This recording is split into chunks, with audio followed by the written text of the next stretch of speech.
Hello friends, welcome to VBS English.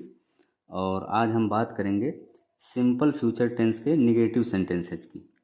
तो सबसे पहले हम समझते हैं निगेटिव सेंटेंसेज यानी नकारात्मक वाक्यों के स्ट्रक्चर के बारे में। तो निगेटिव सेंटेंस में फ्रेंड्स सबसे पहले आता है सब्जेक्ट, फिर इसके बाद आता है शैल या विल। अगर सब्जेक्ट के रूप में आई और वी है तब तो शैल आएगा, और अन्य कोई सब्जेक्ट है तब विल आएगा। तो ये हो गया शैल या विल। अब हम लगाएंगे शैल या विल के बाद नॉट। नॉट के बाद फिर लगेगी मेन वर्ब की फर्स्ट फॉर्म और सबसे लास्ट में आएगा ऑब्जेक्ट। तो ये हो गया निगेटिव सेंटेंस का स्ट्रक्चर। अब हम बात करते हैं निगेटिव सेंटेंस के कुछ एग्जाम्पल्स की। तो सबसे पहले हम बात करेंगे एग्जाम्पल नंबर 1 की। मैं एक पत्र नहीं लिखूंगा। तो ये सेंटेंस जो है सिंपल फ्यूचर टेंस का है और इसके साथ ही निगेटिव सेंटेंस है, यानी नकारात्मक वाक्य है। निगेटिव सेंटेंस क्यों है? क्योंकि सेंटेंस के बीच में नहीं आया है। तो इस सेंटेंस में हम सबसे पहले सब्जेक्ट लगाएंगे। तो सब्जेक्ट क्या है? मैं है, यानी आई है, तो हमने आई लिखा। अब चूंकि आई और वी के साथ शैल का प्रयोग होता है तो हम लगाएंगे शैल। तो ये हो गया आई शैल। इसके बाद स्ट्रक्चर के अनुसार फिर हम नॉट लगाएंगे। नहीं के लिए हम क्या लगा दिए?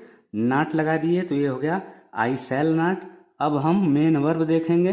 तो मेन वर्ब यहाँ पे है लिखूंगा। लिखूंगा की इंग्लिश होती है राइट, जो कि फर्स्ट फॉर्म है। तो ये हो गया आई शैल नॉट राइट। मैं नहीं लिखूंगा। क्या नहीं लिखूंगा? एक पत्र, यानी एक पत्र नहीं लिखूंगा। तो ये हो गया ए लेटर। ए लेटर यहाँ पे सबसे लास्ट में है। तो ये हो गया पहला एग्जाम्पल। अब हम बात करेंगे दूसरे एग्जाम्पल की। हम कल लखनऊ नहीं जाएंगे। तो इस सेंटेंस में हम देख रहे हैं सब्जेक्ट क्या आया है? हम है। हम यानी कि वी यहाँ पे क्या हो गया? सब्जेक्ट हो गया। और वी के साथ भी हम क्या लगाएंगे?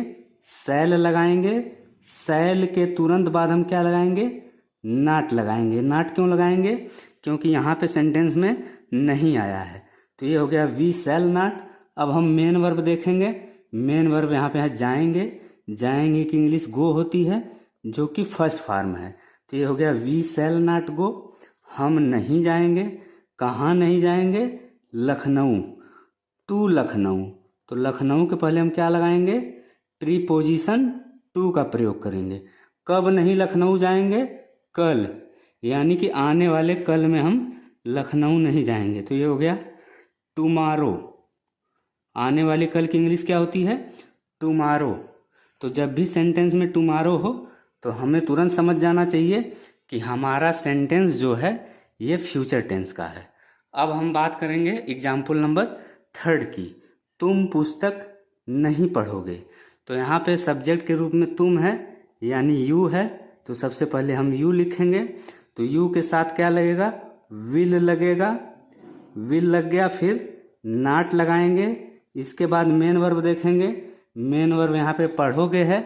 तो पढ़ोगे के इंग्लिश होती है रीड, जो कि वर्ब की फर्स्ट फॉर्म है। तो ये सेंटेंस हो गया यू विल नॉट रीड। तुम नहीं पढ़ोगे। क्या नहीं पढ़ोगे? पुस्तक।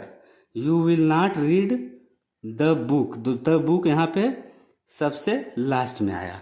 तो ये हो गए 3 एग्जाम्पल। अब हम बात करेंगे नेक्स्ट एग्जाम्पल की। तो हमारा नेक्स्ट एग्जाम्पल कौन सा है? Example number 4। तो आइए देखते हैं। वे कल हॉकी का मैच नहीं खेलेंगे। तो यहाँ पे सब्जेक्ट के रूप में क्या आया है?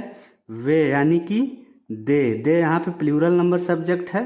दे यहाँ पे third person plural number subject है। तो इससे कोई फर्क नहीं पड़ता। इसके साथ भी हम क्या लगाएंगे? विल लगाएंगे। तो ये हो गया दे विल। अब इसके बाद हम क्या लगाएंगे? नॉट। नॉट क्यों लगाएं? क्योंकि ये निगेटिव सेंटेंस है। तो ये हो गया दे विल नॉट। अब मेन वर्ब देखेंगे। मेन वर्ब यहाँ पे खेलेंगे। तो ये हो गया they will not play. Play यहाँ पे वर्ब की फर्स्ट फॉर्म है। They will not play. वे नहीं खेलेंगे। क्या नहीं खेलेंगे? हॉकी का मैच, यानी they will not play a hockey match, a hockey match, a hockey match, HOCKEY, a hockey match. कब नहीं खेलेंगे? टुमारो, यानी आने वाले कल में। तो टुमारो हो जाएगा TOMORROW, तो ये हो गया टुमारो। तो they will not play a hockey match tomorrow, वे कल हॉकी का मैच नहीं खेलेंगे। इसी तरह से हम बात करेंगे एग्जाम्पल नंबर 5 की। राम एक घड़ी नहीं खरीदेगा, तो यहाँ पे सब्जेक्ट के रूप में क्या आया है? राम। फिर इसके बाद राम के तुरंत बाद विल लगेगा।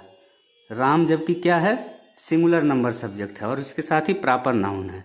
तो ये हो गया Ram will not, Ram will not. अब मेन वर्ब देखेंगे, मेन वर्ब यहाँ पे खरीदेगा है, तो खरीदेगा की इंग्लिश बाई, बाई यहाँ पे वर्ब की फर्स्ट फॉर्म है। Ram will not by, Ram नहीं खरीदेगा। क्या नहीं खरीदेगा? एक घड़ी, तो लास्ट में लगा ए वॉच। तो इस तरह से ये सेंटेंस हमारा पूरा हुआ।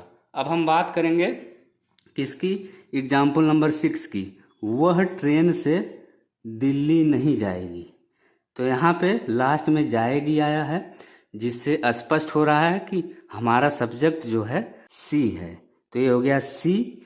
सी कौन सा सब्जेक्ट है? Third person singular number subject है। तो सी के तुरंत बाद हम क्या लगाएंगे? विल। विल के बाद हम क्या लगाएंगे? नॉट। तो ये हो गया सी विल नॉट। अब हम मेन वर्ब खोजेंगे। मेन वर्ब यहाँ पे है जाएगी, तो जाएगी का गो होता है जो कि फर्स्ट फॉर्म है। तो सी विल नॉट गो, वह नहीं जाएगी। कहाँ नहीं जाएगी? टू दिल्ली, दिल्ली नहीं जाएगी। तो दिल्ली के पहले हमने क्या लगा दिया? Preposition to. She will not go to Delhi, वह दिल्ली नहीं जाएगी। किससे दिल्ली नहीं जाएगी? ट्रेन से, यानी बाई ट्रेन। ट्रेन से यानी बाई ट्रेन। तो जब भी किसी ट्रांसपोर्ट से हम कहीं जाते हैं, चाहे वो कार हो, बस हो, ट्रेन हो, एरोप्लेन हो, तो इन सब के पहले हम बाई का प्रयोग करते हैं। जैसे हो गया by train, by bus, by car, by aeroplane इत्यादि। तो इस तरह से ये सेंटेंस हमारा पूरा हो गया। अब हम बात करेंगे एग्जाम्पल नंबर 7 की, जो कि लास्ट एग्जाम्पल है। लड़के मैदान में हॉकी नहीं खेलेंगे, तो यहाँ पे सब्जेक्ट के रूप में लड़के आया है, यानी द बॉयज। द बॉयज यहाँ पे क्या है? प्लूरल नंबर सब्जेक्ट है। द बॉयज के साथ भी विल का प्रयोग होगा। फिर इसके बाद आएगा नॉट। फिर अब हम मेन वर्ब देखेंगे। मेन वर्ब यहाँ पे है खेलेंगे, तो खेलेंगे का हो गया प्ले, जो कि फर्स्ट फॉर्म है। The boys will not play, लड़के नहीं खेलेंगे। क्या नहीं खेलेंगे? तो आंसर मिला हॉकी, यानी हॉकी नहीं खेलेंगे। कहाँ नहीं हॉकी खेलेंगे? मैदान में, यानी in the field, in the field.